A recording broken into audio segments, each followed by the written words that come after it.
Noong kalagitnaan ng 1963, si Fernando Poe Jr., kasama ang kapwa action star na si Joseph Estrada, ay tumayo at inilantad ang kinatatakutang sindikato ng Big Four, isang grupo ng krimen na nangangikil ng pera sa mga bida sa pelikula at nagbabanta sa kanila ng pagpapapangit. Napaulat na kapwa nag-imbak ng armas sina Poe at Estrada nang tumanggi silang magbigay ng pera sa sindikato. Narito ang buong kwento mula sa front page ng The Manila Times. Kung bago ka pa lang sa ating channel at mahilig ka sa mga ganitong klaseng content, ay iniimbitahan ko kayong mag-subscribe at pindutin mo na rin ang bell icon para lagi kang updated pag nag-upload ako ng mga bago kong video.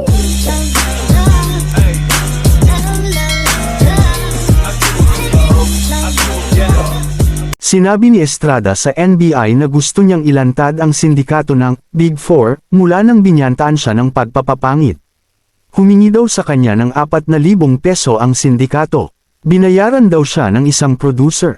Una raw siyang nilapitan ng grupo ni Edgardo Ging Pascual na sinampahan ng kasong grave threats at illegal detention ng movie director na si Armando Garces.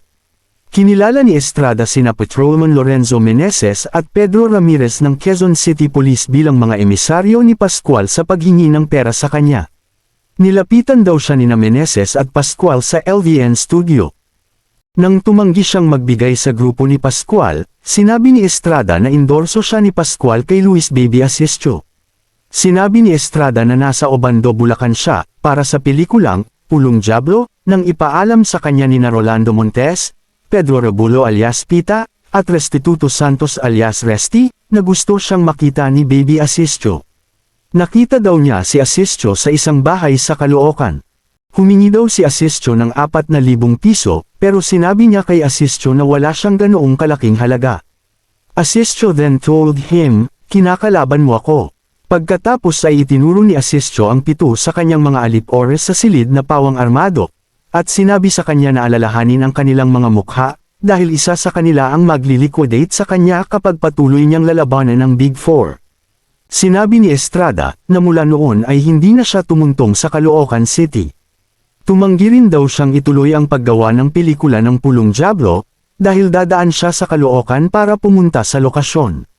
Sinabi ni Estrada, na nag-fork ang producer ng mahigit 4,000 piso sa grupo ni Asistio. Ngunit hindi nito napigilan ang panggigipit ng grupo, patuloy ni Estrada. Aniya, patuloy na dumaraan ang mga tauhan ni Asistio sakay ng jeep sa harap ng kanyang bahay sa San Juan, na nagbabrand ng baril at isang tatak na bakal. Sunod namang binalingan ng grupo ay si Fernando Poe Jr. Tulad niya, sabi ni Estrada, tumanggi rin si Poe na magbigay ng pera sa sindikato. Dagdag pa niya, nagpasya siyang manatili kay Poe sa bahay ng huli. Inamin ni Estrada na nag-imbak sila ni Poe ng armas sa bahay. Gumawa pa raw siya ng last will and testament na kung siya ay namatay, 2 tao lang, Baby Asistio at Pascual, ang mananagot. Sinabi niya na mayroon siyang mga kopya ng kanyang testamento na ginawa para kay Pangulong Macapagal, PC Chief Dominador Garcia, at iba pang opisyal. Sinabi ni Estrada na nalulungkot siya sa kawalan ng lakas ng mga ahensya ng pulisya, nahabulin ng sindikato hanggang sa malaman niyang nabuo ang mga untouchables, para sugpuin ang mga ito. Nang magsimula ang drive laban sa Big Four, sina Estrada at Poe ay nasa ibang bansa na nagtatrabaho sa isang pelikula. Sinabi ni Estrada na agad siyang nakipag-ugnayan sa task force sa airport pagdating niya doon. Nangako daw siyang tumstigo, aniya nang malaman ni Montes na nakontak siya ng NBI, pinuntahan siya ni Montes kasama sina Zoldia Shornac, Gregorio at Cecilio Chico sa Film Life Building.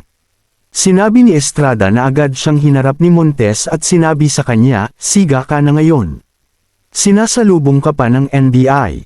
Sumunod ang isang pagtatalo kung saan si Montes ay gumawa ng hakbang na parang may guhit.